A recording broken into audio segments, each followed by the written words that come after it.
Right now, inside Real Madrid, there is a conversation happening that could change the entire shape of next season for two of the biggest clubs in football. Jose Mourinho does not consider Vinicius Jr. essential to his new Real Madrid side. Let that sit for a moment. The manager building this new version of Real Madrid has looked at one of the most explosive attackers in the world and decided he is not an untouchable piece of the puzzle. The club will not force him out the door, but they are also not going to slam that door shut if a strong offer arrives. And here is the detail that tells you everything about where things really stand. Real Madrid will not pay him an €80 million signing bonus, and they will not hand him 80% of his image rights. Those two numbers are the real story. This is not simply noise. This is a financial standoff, and financial standoffs are how big transfers begin. At the exact same time, on the other side of this story, Arsenal are not sitting back waiting to see what happens. The evidence suggests the club's owners are now directly involved in this pursuit, and they are willing to go all out to sign him. Conversations have already taken place with his representatives at Rock Nation. This is not a small provincial rumour. This is ownership-level interest, and that changes the entire weight of the story. So what is actually at risk here for Arsenal if this move collapses? If Vinicius stays at Real Madrid and lowers his own financial demands to make peace with the club, Arsenal lose access to one of the most gifted wide forwards on the planet, a player who has already reached the very top individually, and they would be forced to pivot completely. That is why alternative names are already being lined up in the background. Antonio Nusa, Christian Pulisic, Ibrahim Mbaye, Brahim Diaz. Four very different profiles, four very different levels of risk, and none of them carry the ceiling that Vinicius carries. There is also a competitive threat sitting quietly in the background of this entire story. Arsenal are not the only voice in the room. It has been suggested that Vinicius's camp are using analytics firms to model how he would fit into different tactical systems, which tells you this is being treated as a serious professional decision, not an emotional one. And Arsenal stand out as one of the strongest matches in that modelling. That is a significant marker of genuine interest, not just fan hope. Before I go further into how this situation is developing, if you want the full picture on every major Arsenal story this summer, explained properly and without the noise, hit that subscribe button now. This channel exists for viewers who want serious analysis, not shallow headlines, and there is a lot more coming in this video. The Vinicius situation itself. Let's slow down and look at exactly where things stand, because there are layers here that matter. The first layer is Mourinho's own position. He does not see Vinicius as essential to the version of Real Madrid he is building. That is a manager's judgment, not a club statement, but it carries enormous weight because it shapes whether the dressing room and the boardroom treat this player as a foundation piece or as a valuable asset that can be moved for the right price. Real Madrid are not going to push him out. That much is clear. But they are also refusing to meet two specific financial demands, the signing bonus and the image rights split. When a club draws a hard line on numbers like that, it usually means the door is open wider than the public statements suggest. The second layer is the untouchable list. Reports name only 3 players as completely off limits at Real Madrid right now: Jude Bellingham, Kylian Mbappe, and Federico Valverde. Vinicius is not on that list. That is a meaningful detail because it directly implies he is not viewed as unsellable, and it means a transfer cannot be completely ruled out if the right circumstances arise. I want to be precise here. This is presented as a suggestion drawn from that untouchable list, not a confirmed decision from the club to sell him. It is an inference, and I am telling you clearly that it is an inference, not a fact. The third layer is what is happening around the player himself. His camp is reportedly exploring his next move and using analytics firms to model tactical fit across different systems. Arsenal are named as one of the strongest matches to come out of that modelling. Again, I want to be exact with you. This is a reported process, not a confirmed decision to leave. It shows serious groundwork being done, but groundwork is not the same as an agreement. The fourth layer is the meeting question. As things stand, there has been no meeting between Vinicius and Real Madrid yet. If Vinicius wants to stay, the expectation is that he will reach an agreement with the club, but he will have to sacrifice more than the club will, meaning he lowers his financial demands rather than Real Madrid raising their offer. That is a fairly blunt read on the power balance. If he has that urge to be more important elsewhere, Arsenal is presented as his option, and there is a personal thread running through this too. Paulo Xavier, now working as a scout for Arsenal, used to be at Real Madrid and is one of the people credited with discovering Vinicius back in Brazil. That kind of relationship history often matters more in these situations than people outside football realise. Familiar faces build trust faster than cold approaches. The fifth layer is intensity of interest from Arsenal's side. It is being said plainly that Arsenal are serious about signing Vinicius, that the club's owners are now directly involved, and that they are willing to go all out. Conversations have already happened with Rock Nation, his representation group.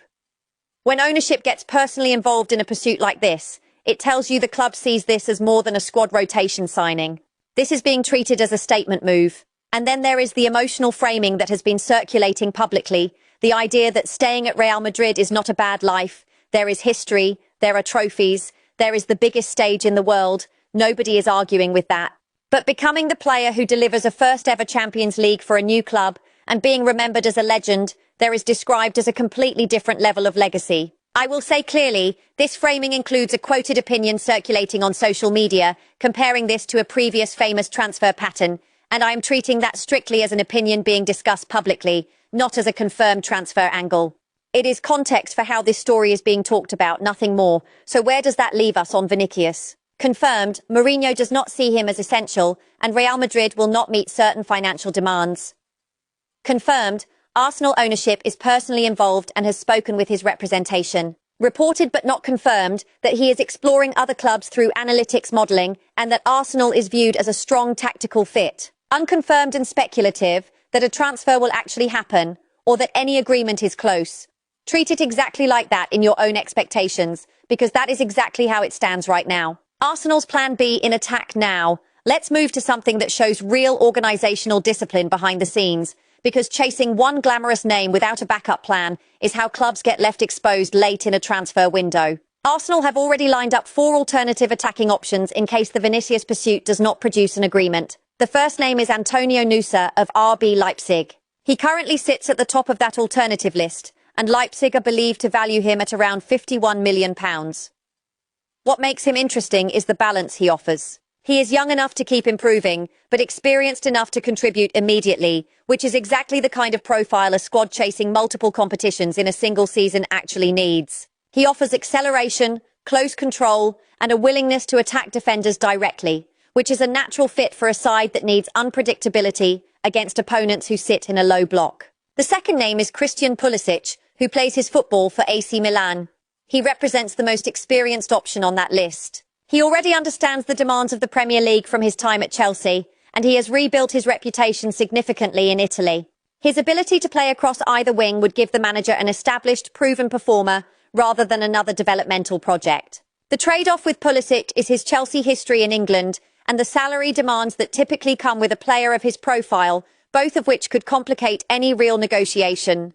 The third name is Ibrahim Mbaye, an 18-year-old currently on Paris Saint-Germain's radar as well, which tells you Arsenal are not the only club circling him. He would represent a long-term investment rather than an immediate contributor. Asking a player that young to make an instant impact inside a title-chasing squad carries obvious risk, and that risk has to be weighed carefully against his long-term ceiling. The fourth name is Brahim Diaz.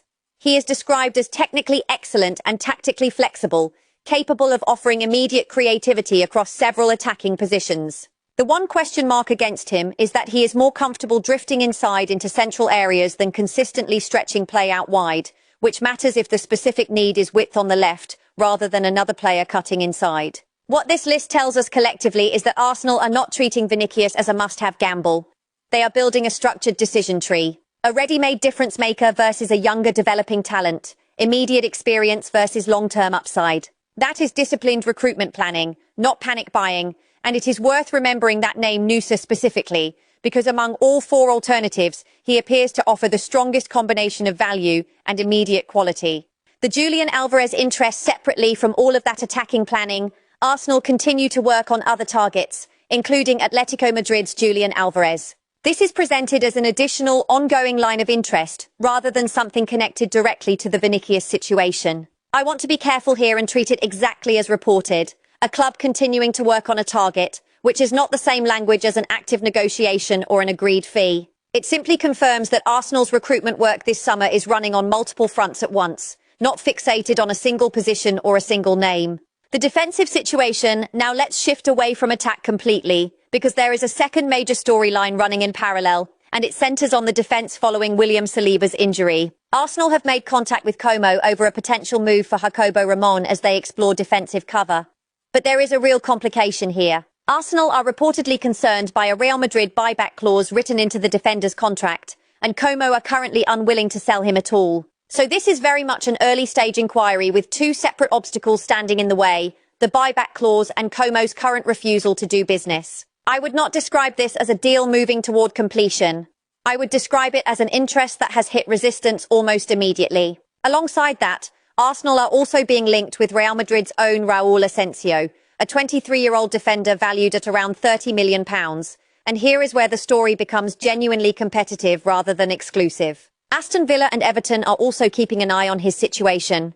Asensio's versatility is the real selling point. He can operate as a central defender or as a fullback, which makes him a useful utility option for a squad dealing with an injury crisis rather than a like-for-like replacement for Saliba specifically. For Arsenal, the logic is squad depth during rotation and injury spells rather than guaranteed regular starts. For Everton, the motivation is described as pushing for European qualification and needing more overall quality. For Aston Villa, having already secured Champions League qualification, the motivation is managing fixture congestion across two competitions. 3 different clubs, 3 different motivations, 1 available player, and no indication yet of which direction it goes. And then there is a third defensive thread that deserves real attention, because it is described in far more advanced terms than either of the other two. Speaking specifically about central defensive reinforcements, it has been said plainly that Arsenal are close to signing a defender to solve the issue created by Saliba's injury, and that this specific deal is expected to move even faster than the ongoing Bruno Guimaraes transfer discussion.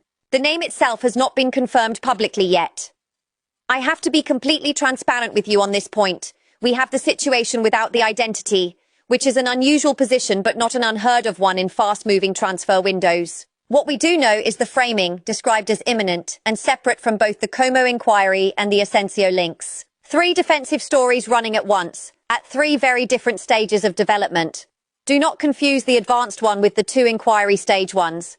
The midfield picture running alongside all of this defensive activity is the Bruno Guimaraes pursuit. Arsenal have been heavily linked with the Newcastle United midfielder, and this sits as a completely separate track from the defensive business, not a competing priority. Bringing in a player of Guimaraes' control, technical quality, and creativity from central midfield would directly address a specific structural need, more control, and more craft in the middle of the pitch. He is one of the best midfielders in the Premier League, and a move for him would represent a serious statement of intent regardless of how the defensive situation resolves itself. Squad business already completed. It is also worth noting that Arsenal have already made a move in attack this summer, bringing in Christos Tsolis as a replacement for Leandro Trossard. This is confirmed business, not speculation, and it matters because it shows the club is not waiting on the Vinicius situation to strengthen the front line. Whatever happens with the bigger names, some of the squad building work is already done.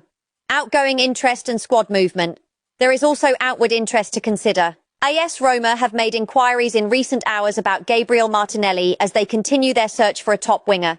And Real Madrid's own Endrick is also among the players Roma are considering for that same role. For Arsenal specifically, this is worth watching closely, because sustained external interest in one of your own attacking players always has to be factored into how the rest of the transfer window is planned, even if nothing beyond an early inquiry has been confirmed. Injury news to track. On the injury front, Christian Norgard is currently carrying a knock and is considered unlikely to be available for the pre-season friendly against Girona. It is a minor detail on its own, but in a summer where the defensive unit is already down to Saliba's absence, every additional fitness concern adds a small amount of extra pressure on squad depth heading into the new season. The foundation behind all of this. Finally, it is worth grounding all of this transfer talk in exactly why Arsenal are operating from a position of strength this summer, rather than a position of need. David Raya has kept more Premier League clean sheets than any other goalkeeper since joining Arsenal in the 2023-24 season, with 48 clean sheets in total, more than Jordan Pickford, more than Alisson Becker, more than every other goalkeeper on that list. 3 consecutive Premier League Golden Gloves is not a coincidence, it is a foundation. When a club is building from a position built on that kind of defensive consistency, the ambition being shown in these transfer pursuits, Vinicius, Guimaraes, defensive reinforcements, makes complete sense. This is a squad adding layers on top of genuine proven quality, not one trying to paper over cracks. Reading the room correctly, I want to spend a little more time on something that often gets missed by viewers who only skim headlines, and that is the difference between a club being interested and a club being desperate. Everything we have looked at today points toward Arsenal operating from a position of control.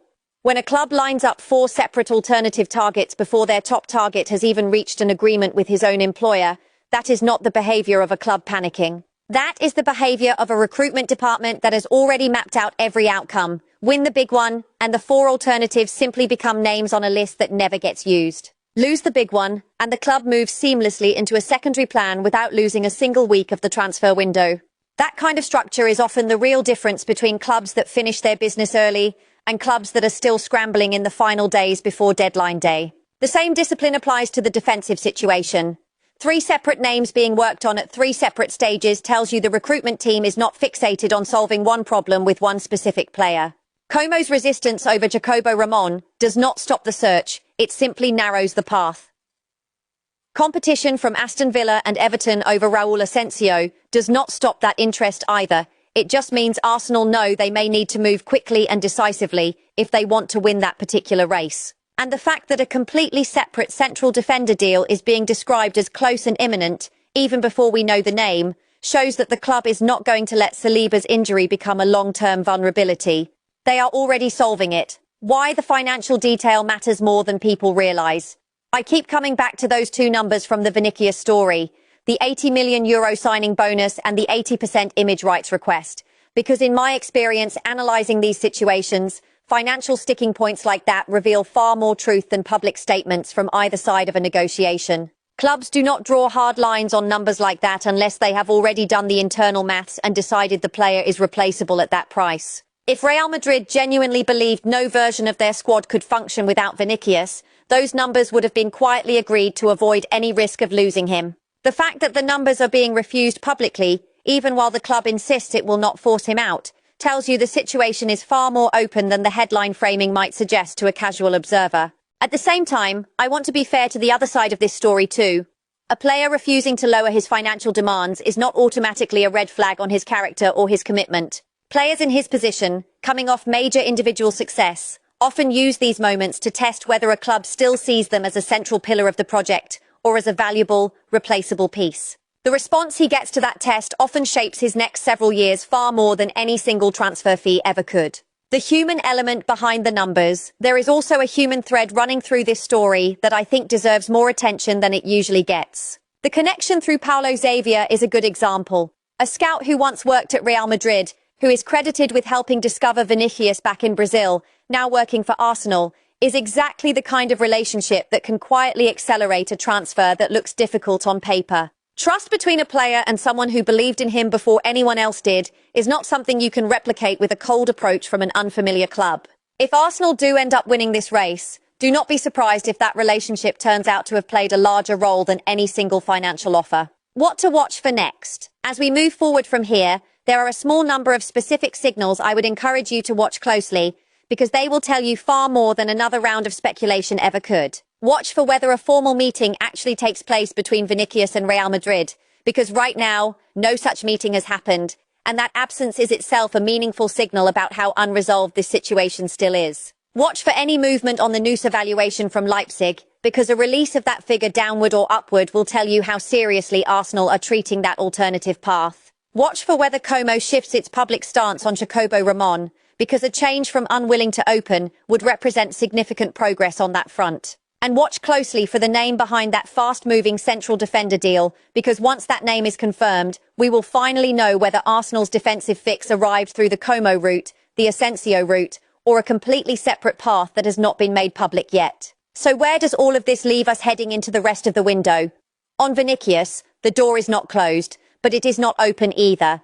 And the real blockers right now are financial, the signing bonus and the image rights split, not a lack of ambition from Arsenal's ownership. On the alternatives, Nusa currently looks like the most balanced backup option if the Vinicius pursuit does not move forward. On defence, there are 3 separate conversations happening at once, and only one of them is being described in advanced terms, while the other 2 remain at inquiry stage with real obstacles in front of them. On midfield, Guimaraes remains a serious, separate priority, and underneath all of it sits a defensive record that gives this club every reason to negotiate from a position of strength rather than urgency. I will be tracking every one of these threads as they move, and I will bring you the update the moment any of them shifts from rumour to something confirmed. If you want that kind of precise, no-nonsense breakdown delivered every single time, make sure you are subscribed, turn your notifications on, and I will see you in the next one.